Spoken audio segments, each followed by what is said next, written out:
This is outstanding. I know you're super busy, and to be able to take time out with me, I mean, what a blessing for me. You have a new book that was just released.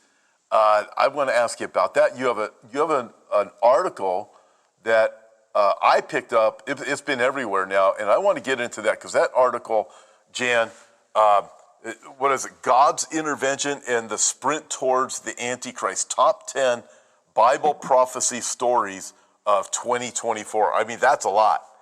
Yeah. And well, I mean, I just see the world cheering for the Antichrist. I mean, I think that's kind of obvious. I mean, I think the biggest tip-off, Tom, was Kamala Harris when somebody in the audience cried, Jesus is Lord, Christ is King, and then, I mean, there was a meltdown. Really? Is that so offensive? Here at the end of 2024, we can't say Jesus is Lord without really being mocked and scoffed. Well, why are we surprised? But anyway, that was a terrible, terrible offense. And I just was reminded that, you know what, the world's not cheering for Jesus Christ. They're cheering for the Antichrist. Oh, absolutely. As you look at everything that's going on, can I ask you this? The Kamala Harris, that whole thing, I mean, Jesus doesn't belong here. I mean, I'm going, well, yeah. And neither do you, but that's another story.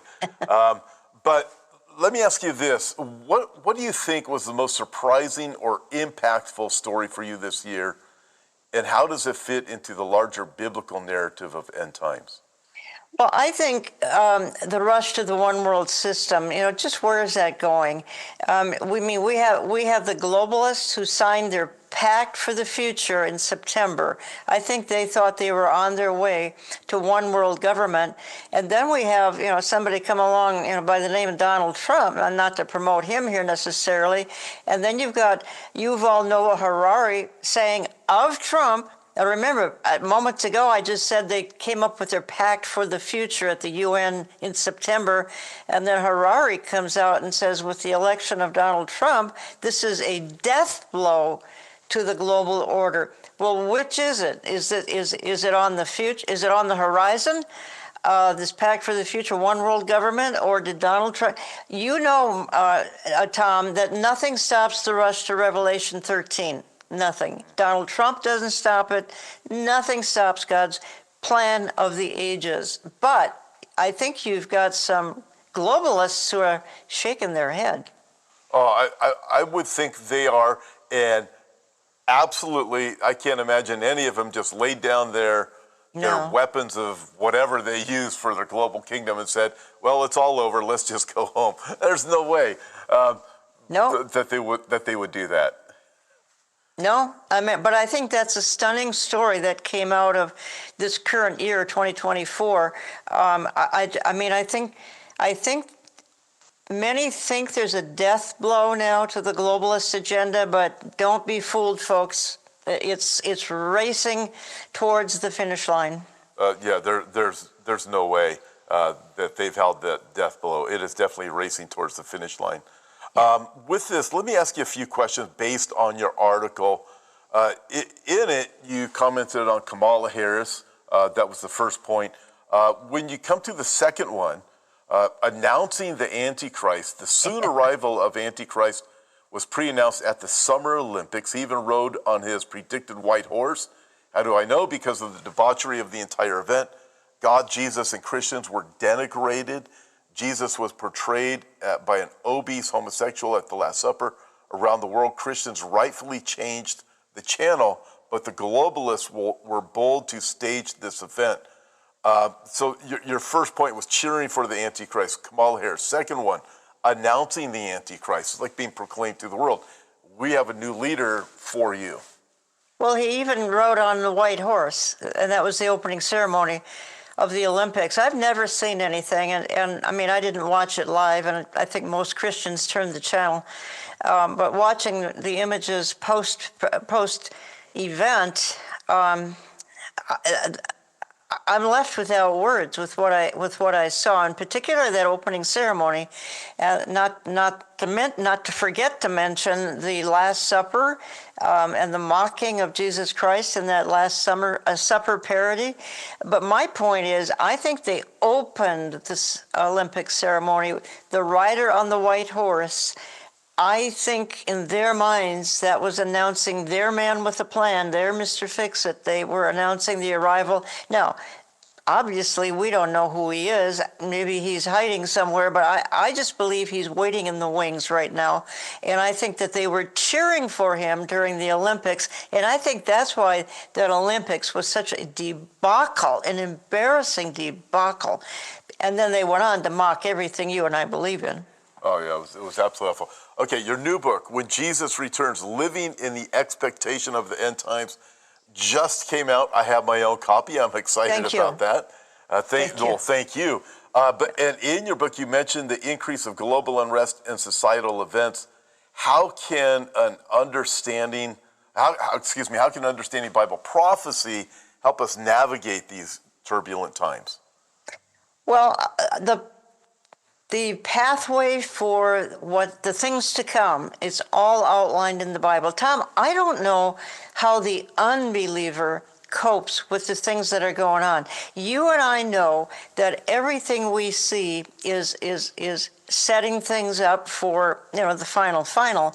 And you and I even know how it's going to play out. We don't know the intricate details. We don't know the name of the Antichrist, etc. But we know the general pattern. You've got the unbelieving world scratching their heads saying, what on earth is going on? And isn't it a privilege that you and I and many of your listeners, we have the privilege of knowing exactly what's going on. The one world system is being set up. My goodness, America is diminishing in priority, certainly in the last 4 years.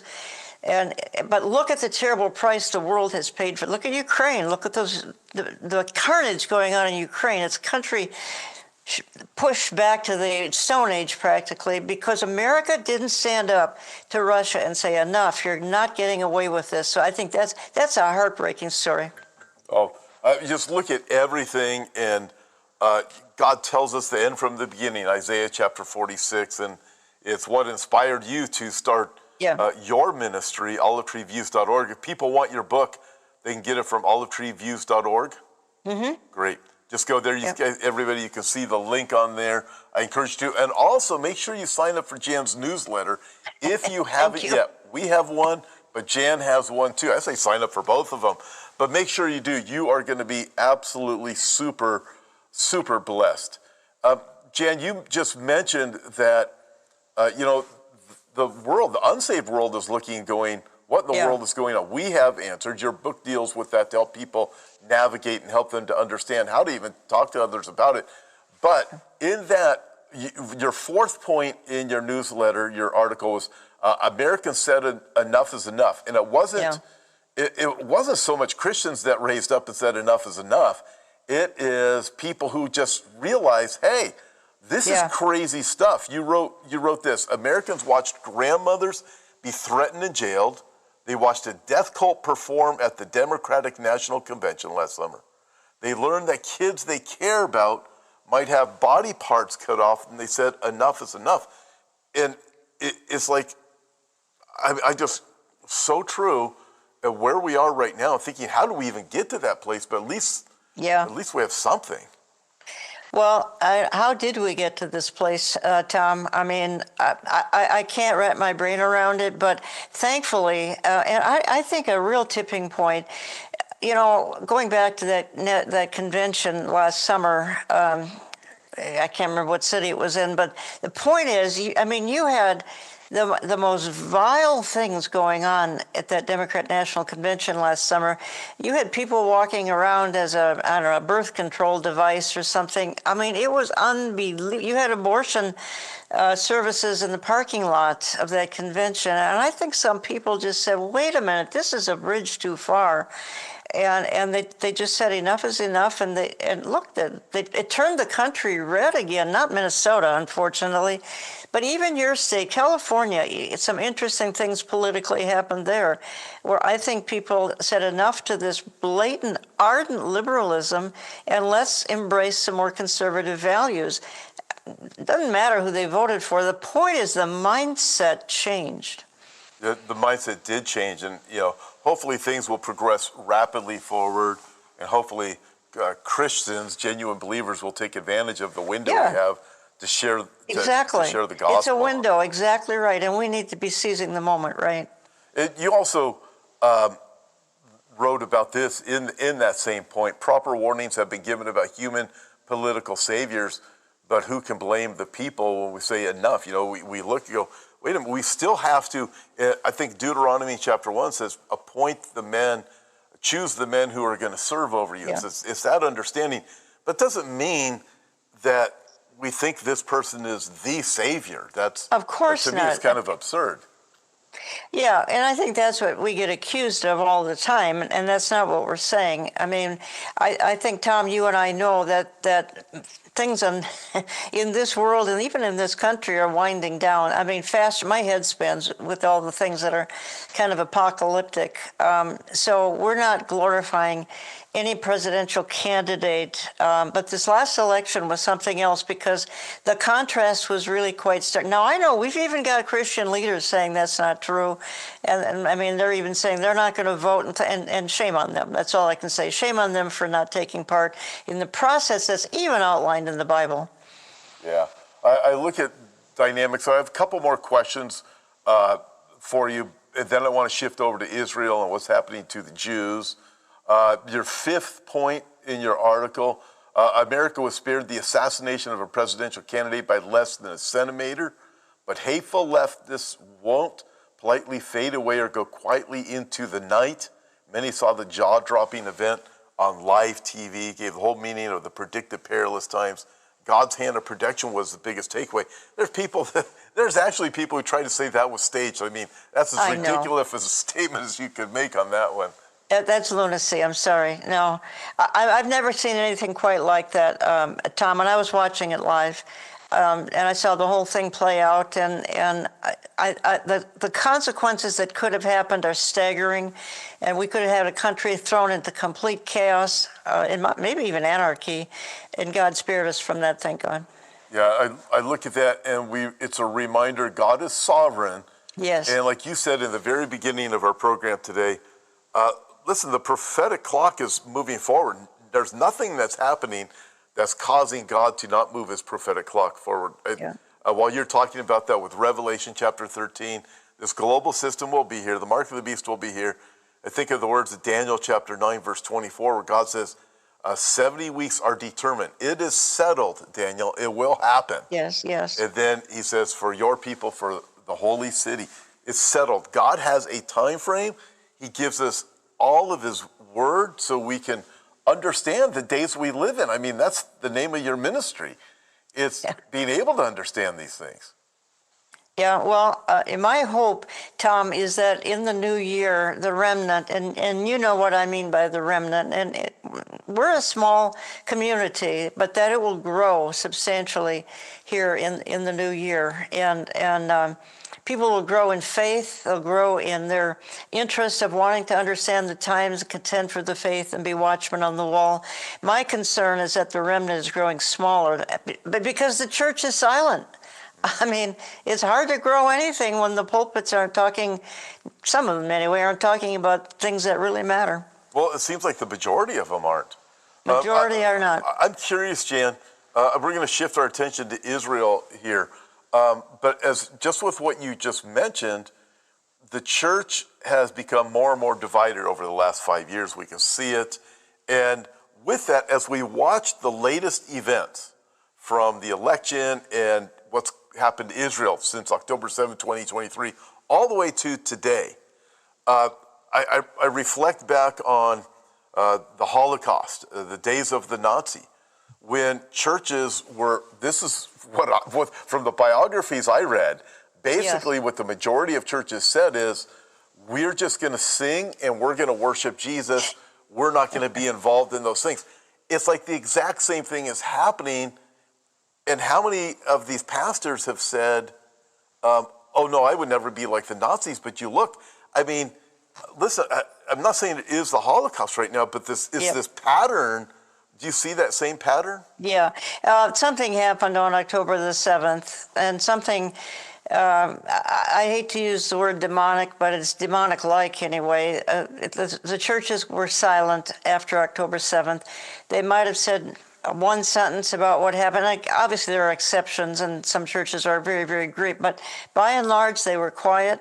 And this was a bridge too far for a lot of people attending those churches, and they had to move on because the church was taking a stand by its silence. And they were basically saying, we don't really care. And just as you referred, Tom, the churches in Nazi Germany, and I just saw Bonhoeffer, a great movie, but they chose to sing a little bit louder and drown out the cries of the Jews going by in the trains behind the building.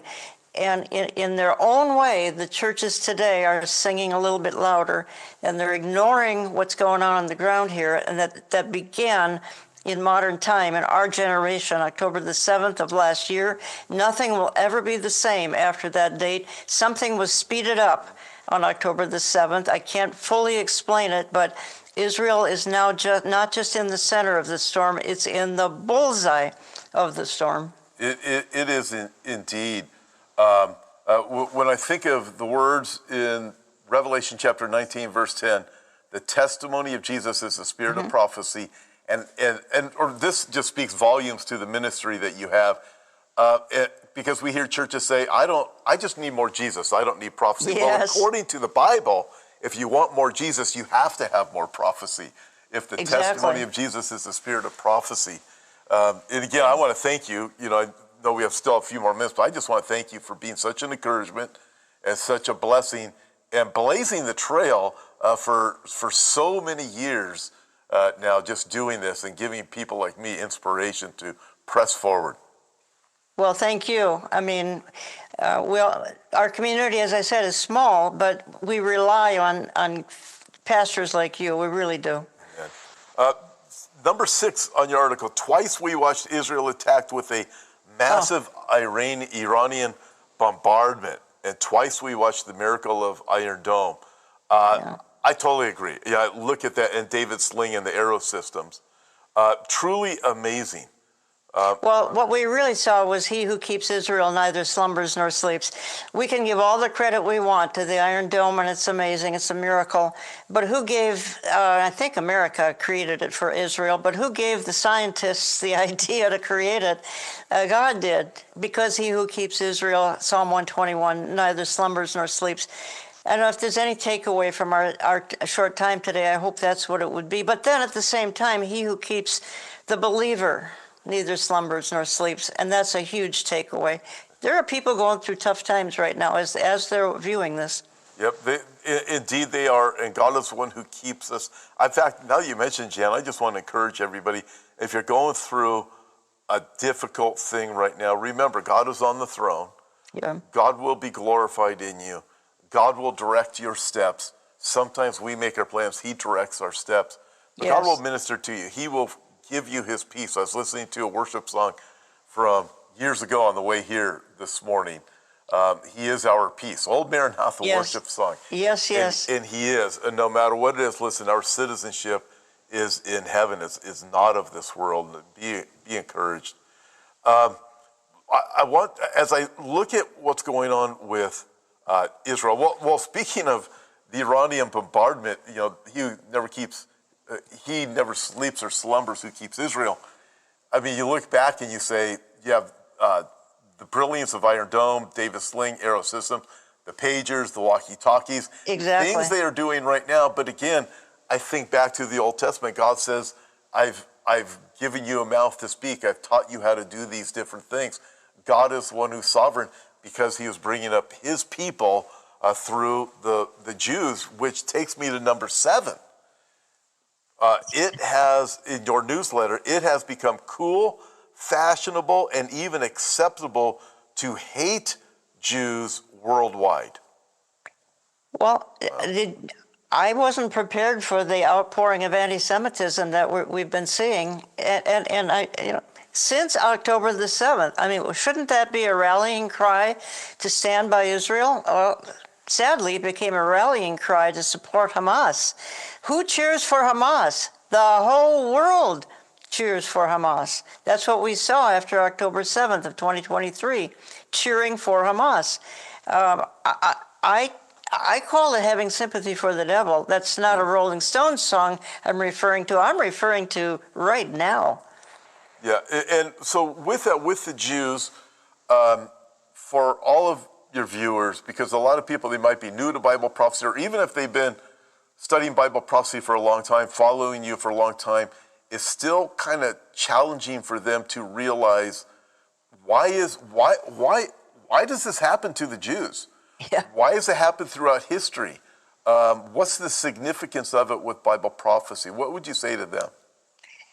Well, it's a very ominous thing to become a chosen people. I mean, there are consequences when you're a chosen people. I kind of have a saying, Tom, that Israel is kind of the center of the storm, followed by Jerusalem, followed by the Temple Mount. Well, lo and behold, all three of those things are within Israel. They're not in Minneapolis and they're not in Southern California. For some reason, God put a bullseye on his covenant land. Why? We'll ask him someday, probably soon. But for some reason, that's the target, and that's where everything is directed in the so-called last days. And you've been there I've been there multiple times, and every time we go, something all new hits us that we'd never seen before, that's amazing, that's pointing to the lateness of the hour. I mean, you have to go there to see it, to believe it. You do. I try to tell people all the time. You can't. It's like you can't, even you may be a believer, you may love the Bible and study it, pull out commentaries, go to church all the time, taught on it, but when you go there, your eyes get open to something that is just, it's really unbelievable in a very remarkable way. I tell people all the time, hey, come with me to Israel, I promise you'll be blessed. Speaking of, Jan, one time I was leading a tour, and a couple of people on the tour that were dead set that the temple was in the city of David. And I said, when you get to Jerusalem, I think you'll have another understanding when you actually see everything up close and personal. And it does. It helps you to really put things together. There's another couple that was with me. They're real estate brokers. And we were looking at the Temple Mount, and they were talking about real estate in Israel and everything. I said, you see that piece of real estate right there? Yeah. The person who can make a deal on that, there you go. He's the Antichrist. And I said, so there you go. But yeah, that is ground zero, Tom. That is truly ground zero. That is ground zero. You have in here number 8. You talked a little bit about it already. If you want to comment further, the remnant got smaller. Those who truly understand the times, you wrote, those who are longing for his appearing, and those who discern the times are shrinking in number.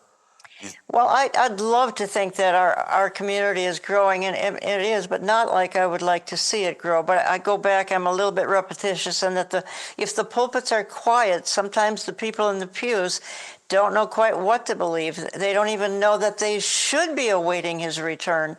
I mean, that's why you and I are in ministry, Tom, is to get people excited that the king is coming any day. But when you've got the silent pulpit, then that's problematic, because then the people don't get excited like they should. No. Jan, do you find it more challenging or more pressure against you as you continue to press forward with Bible prophecy? More resistance, I guess I might say. Yeah, I think so. And I hear from pastors, and some are very supportive, and others, part of the problem is theology, if I can be blunt. I mean, we've got so many theologies that, they're off base. Most of the church believes in what's known as amillennialism, that we're in the millennium right now. Really? Who knew? I didn't see a lion and a lamb lying together, but that's what they believe. Most believe replacement theology. The church is Israel. Some believe in preterism, that all that we're talking about took place in 70 AD. So we are in a battle with theology every minute of every day, and that's coming from the church and the seminaries. Seminaries and churches are leading people astray, and that's why I believe our community is growing smaller, not larger. I do. I agree. I'm hoping that some pastors will open up their doors a little bit more to these things, but I'm definitely experiencing that same thing. Number 9, you wrote, the world has sympathy for the devil. You alluded to this a little bit already. As you said, Hamas is cheered and celebrated. Well, do people even remember the hostages? The hostages have disappeared from sight. There's still dozens of them in the tunnels underneath Gaza. And that's no accident. I think by our American media and our current presidential administration, because they wouldn't even bring up the American hostages that were there. I think they didn't want it to be. I mean, we look at the dynamics of the world seems to have sympathy for the devil. Going back to your earlier point about the Olympics, and you're going, what in the world? Everything that comes out of Hollywood, just all these things, they're all going one direction. Well, he's the prince and power of the air. There's no question about that. And that doesn't mean we shouldn't try to come against all of this with what we're doing, Tom. But it just would help if we had a little more cooperation. Again, go back to seminaries and the pulpits. If they're going to be quiet, the people are confused, and the people don't know up from down.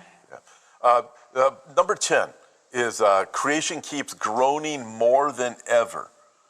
And you reference Romans chapter 8, verse 22, suggests that this will happen with more intensity as we get closer to Christ's return. What are your thoughts on this? Yeah, well, Romans 8:22, and there it just simply says that creation, in other words, the terrible hurricanes and all the so-called natural disasters, that they're going to increase the closer we get to the rapture.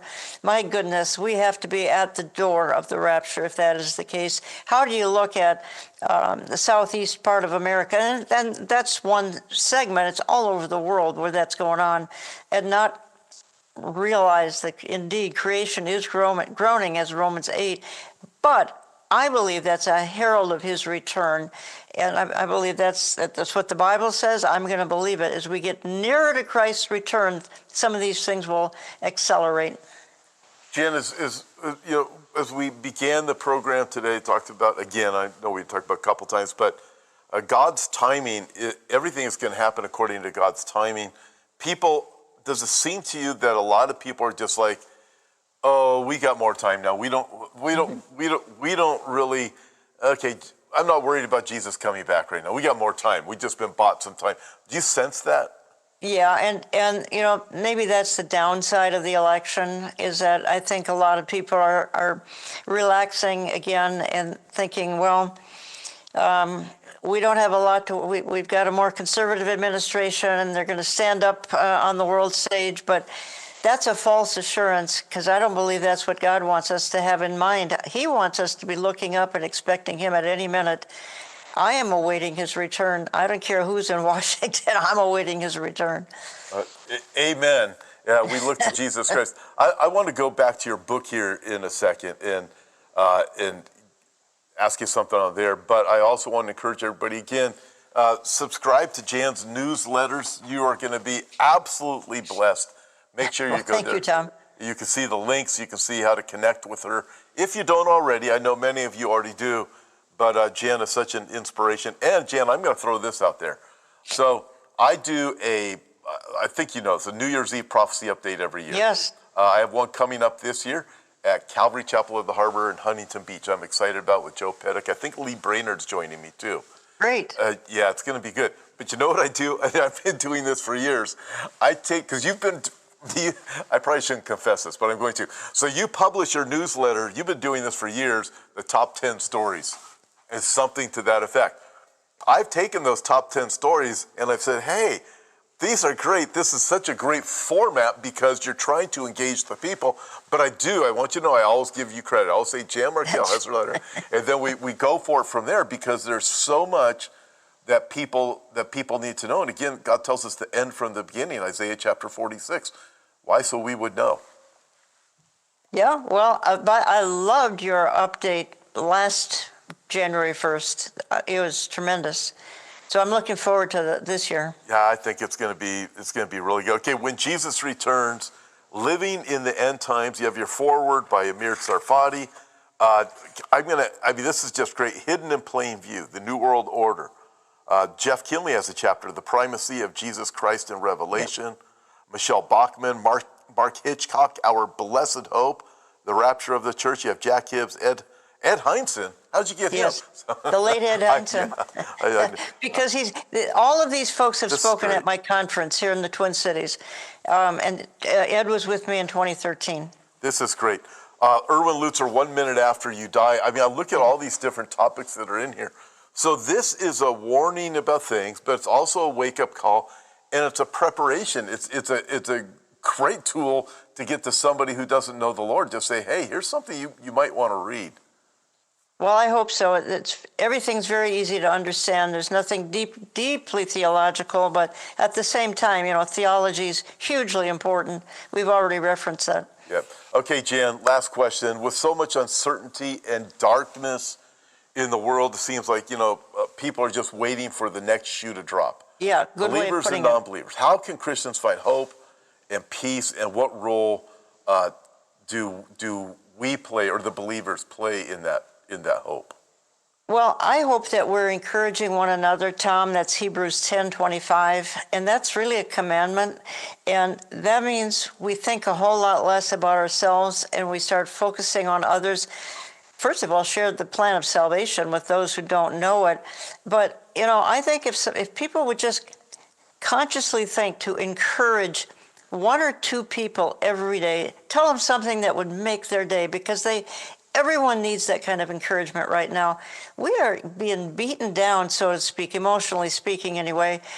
So let's keep that Hebrews 10:25 in mind and be encouragers. Focus less on ourselves and more on others, and always look up. If you don't look up, you're going to be discouraged and defeated. No kidding. That's like Peter when he's walking on the water. When he took his eyes off of Jesus, he started to sink. Keep your eyes fixed on Christ, and you'll do good. Everybody, listen again, I want to remind you can connect with Jan, olivetreeviews.org. Subscribe to her newsletter. Also, you can get her book. She has it at olivetreeviews.org. You can go over to her website and get it there. You're going to be encouraged. You're also going to want to give it to a friend. So I would say go for it. And Jan, thank you so much for joining me today, taking time out of that super cold weather back there. Yep. And, thank you, Tom. Thank you for having me. Thank you. You really are such a blessing. God bless you, everybody.